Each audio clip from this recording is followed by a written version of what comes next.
కూడా ఎంత మేరకు ప్రొడక్టివ్ అనేది కూడా అనుమానిస్తుంది. జార్ఖండ్ పబ్లిక్ సర్వీస్ కమిషన్ ఎగ్జామ్లో అవకతవకలు జరిగాయి అని ఆరోపిస్తూ విద్యార్థులు చేస్తున్న నిరసనలు ఆందోళనలు 2 వారాలు దాటాయి. ప్రభుత్వం విద్యార్థుల మధ్య ఒక దఫా చర్చలు జరిగాయి, అయినా కూడా ఇంకా ప్రతిష్టంభన కొనసాగుతూనే ఉంది. సార్, ఈ జేపీఎస్సీ ఎగ్జామ్ క్రైసిస్ విద్యార్థుల ఆందోళనలకు ఎలా దారితీస్తుంది? అంటే విద్యార్థుల ఆందోళనకు ఆల్రెడీ దారితీస్తుంది. కొత్తగా ఆందోళన దారితీసాకనే వాళ్ళు రోడ్ల మీదకి వచ్చారు. ఏంటి దీనికి ఏంటంటే జంతర్ మంతర్ ప్రొటెస్ట్ల తర్వాత మీకు ప్రజలకు కాన్ఫిడెన్స్, యూత్కు కాన్ఫిడెన్స్ వచ్చింది. అంటే అప్పటిదాకా ఏమనుకున్నారంటే ప్రభుత్వం పైన మనం ఎంత పోరాడినా ఈ ప్రభుత్వాలు వినవు, ప్రభుత్వాలు చలించవు, ప్రభుత్వాలు జవాబుదారీగా ఉండవు అని ఇది అనుభవం. దాంతో ఏమవుతుందంటే పోరాటాలు, ఉద్యమాల ద్వారా మేము విజయం సాధించలేము అనే ఒక నిస్సారమైన, నిర్వీర్యమైన, నిస్తేజమైన పరిస్థితుల్లో ఉన్న ప్రజానీకానికి, ముఖ్యంగా యువతరానికి జంతర్ మంతర్ విజయం, కాక్రోజ్ జనతా పార్టీ విజయం ఒక్కసారిగా ఊపిరిచ్చింది. మనం పోరాడవచ్చు అని. మీరు చూడండి, అక్కడ సోనం వాంగ్చుక్ హంగర్ స్ట్రైక్ చేశారు, ఇక్కడ దేవేంద్రనాథ్ మహతో హంగర్ స్ట్రైక్ చేశారు. సో అక్కడ సోనం వాంగ్చుక్తో పాటు మరో 4 విద్యార్థులు హంగర్ స్ట్రైక్లో కూర్చున్నారు. ఇక్కడ దేవేంద్రనాథ్ మహతోతో పాటు 2 విద్యార్థులు కూడా హంగర్ స్ట్రైక్ చేశారు. సిమిలర్గా మీకు ఒక అంటే ఆ స్క్రిప్ట్ అర్థమైంది, ఇంకో ఇలా పోరాడితే ప్రజలు, ప్రభుత్వాలు దిగి వస్తాయి అని. అన్నట్లే అక్కడ ధర్మేంద్ర ప్రధాన్ రాజీనామా చేశారు, జేపీ నడ్డా చర్చ నాయకత్వంలో మంత్రులు చర్చలు జరిపారు, ఇక్కడ కూడా చర్చలు జరిపారు. మీకు అక్కడ ప్రతిపక్ష నేతలు జంతర్ మంతర్ వెళ్ళి సౌహార్దత ప్రకటించారు. ఇక్కడ కూడా ప్రధాన ప్రతిపక్ష నేత బీజేపీ మాజీ ముఖ్యమంత్రి బాబులాల్ మరండి వెళ్ళి మద్దతు పలికారు. మీరు చూడండి రాజకీయ పార్టీలు ఎలా ఉంటాయని.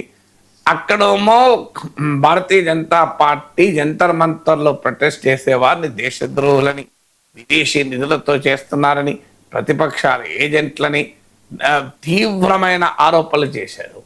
ఇక తర్వాత ఆఖరికి అభిజిత్ దీప్కే స్కాలర్షిప్ ఎక్కడికి వెళ్ళి వచ్చింది, ఇలాంటివన్నీ చేశారు. ఆఖరికి ఇనుప శూలాలు పెట్టినటువంటి లాఠీలతో కొట్టారు, పెల్లెట్ గన్లు ప్రయోగించారు, మీకు కేసులు పెట్టారు, ఇష్టం వచ్చినట్టుగా ఢిల్లీ యూనివర్సిటీ, జేఎన్యూ అడ్మిషన్లే తీసిపడేస్తామని బెదిరించారు, పాస్పోర్ట్లు ఆపేస్తామని బెదిరించారు, ఫేషియల్ రికగ్నిషన్ టెక్నాలజీ పెట్టి గుర్తుపెట్టారన్నారు. అమ్మాయిలైతే పోలీసులే చుట్టుముట్టి వాళ్ళని వెళ్ళి చేష్టలు చేశారు. ఇదంతా ఢిల్లీలో బీజేపీ ప్రభుత్వ కన్సర్న్లో జరిగింది. జార్ఖండ్లో ఏం జరిగింది, ఆడ కాంగ్రెస్ జేఎంఎం ప్రభుత్వ అధికారంలో ఉంది. వెంటనే బీజేపీ పూర్తి మద్దతు ప్రకటించింది ఉద్యమానికి. ఈవెన్ ఆర్ఎస్ఎస్ కూడా పూర్తి మద్దతు ప్రకటించిందని పేపర్లో వచ్చింది. బీజేపీ పూర్తి మద్దతు ప్రకటించి బాబులాల్ మరండి మాజీ ముఖ్యమంత్రి, ప్రతిపక్ష నేత హుటాహుటిన జార్ఖండ్ విద్యార్థుల పోరాటానికి మద్దతుగా వెళ్ళి వారి శిబిరంలో పాల్గొన్నారు. అక్కడేమో రాహుల్ గాంధీ పాల్గొన్నారు, ఇక్కడ రాహుల్ గాంధీ కనబడ్డారు, ఎందుకంటే వాళ్ళ ప్రభుత్వం ఉంది కనుక.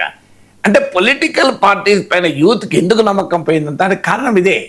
మీరు ఇంత రాజకీయంగా ఇప్పుడు అక్కడ మీకు అక్కడ అధికారంలో బీజేపీ ఉంది కనుక ఢిల్లీలో మీకు రాహుల్ గాంధీ వెళ్తారు, బీజేపీ వారు అటాక్ చేస్తారు.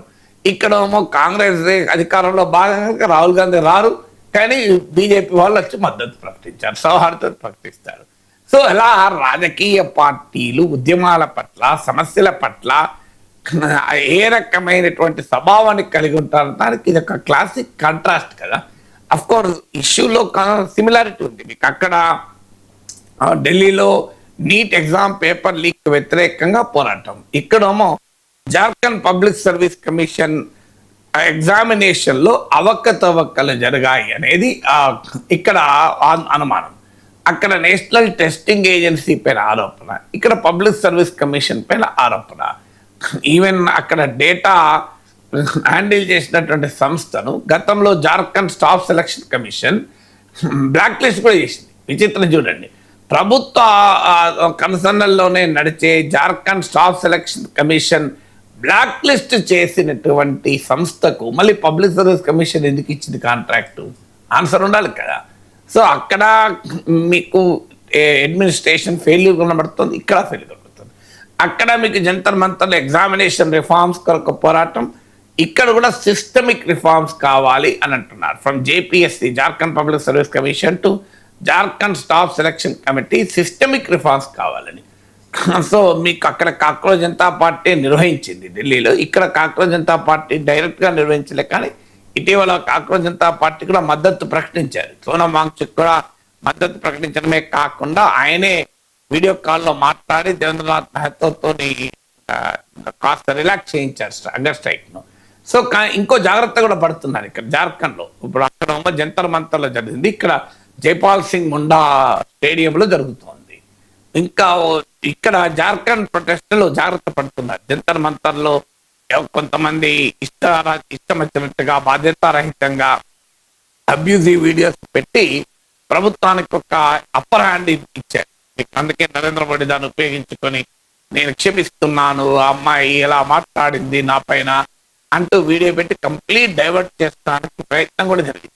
ఆ ప్రయత్నం ఇక్కడ జరగకుండా ఉండేందుకు ముందుగానే చెప్తున్నారు, ఎవరు అబ్యూజివ్ వీడియోస్ చేయకూడదు, అబ్యూజివ్ ఉపన్యాసాలు ఇవ్వకూడదు, పొలిటికల్ స్పీచ్లు ఇవ్వకూడదు, పొలిటికల్ లీగల్ ఇవ్వకూడదు. మొత్తం ఆ స్టేడియం చుట్టూ పేస్ట్ చేశారు కోడ్ ఆఫ్ కండక్ట్ అని.